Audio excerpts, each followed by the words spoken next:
দলের সভাপতি উপস্থিত আছেন আমাদের সম্মানিত সভাপতি মনোয়ার হোসেন, আর উপস্থিত আছেন আমাদের সাবেক চেয়ারম্যান জিয়ানগরের বাবু ভাই, আরও উপস্থিত আছেন আমাদের সিনিয়র বিএনপির নেতৃবৃন্দ, উপস্থিত আমাদের যুবদল ও ছাত্র দলের অঙ্গ সংগঠনের নেতৃবৃন্দ, উপস্থিত আমাদের মহিলা দলের নেত্রী আমাদের পলি, আরও উপস্থিত আছে খেলোয়াড়বৃন্দ, সাংবাদিকবৃন্দ, সবার প্রতি রইল সালাম, আসসালামু আলাইকুম।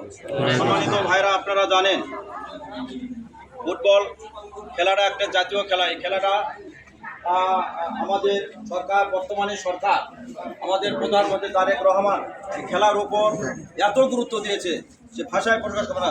বিগত দিন এই খেলাগুলোর কিন্তু মনে করে মরিহায় উঠেছিল, তার মানে খেলাধুলা ছিলই না বলে চলে। তাই আজকে আমাদের 6 মাসের 7 মাসের সরকার এমনভাবে খেলার উপর গুরুত্ব দিয়েছে, এই খেলাটা আমি তাদের প্রধানমন্ত্রীকে আমি তাদের ধন্যবাদ জানাই।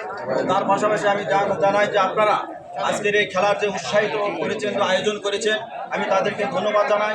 আপনারা এই খেলাগুলো সুন্দরভাবে পরিবেশের মধ্যে দিয়ে আপনার খেলাধুলা করবেন এবং সাধারণ মানুষগুলো এবং ছোট কচি কাঁচা ছেলে মেয়েরা এই খেলার জন্য উৎসাহিত হবে, খেলা যেন ভালো হয় এই আশাবাদ ব্যক্ত করে সবার সুস্বাস্থ্য মঙ্গল কামনা করে আমার কথা এখানে শেষ। আল্লাহ হাফেজ, আসসালামু আলাইকুম।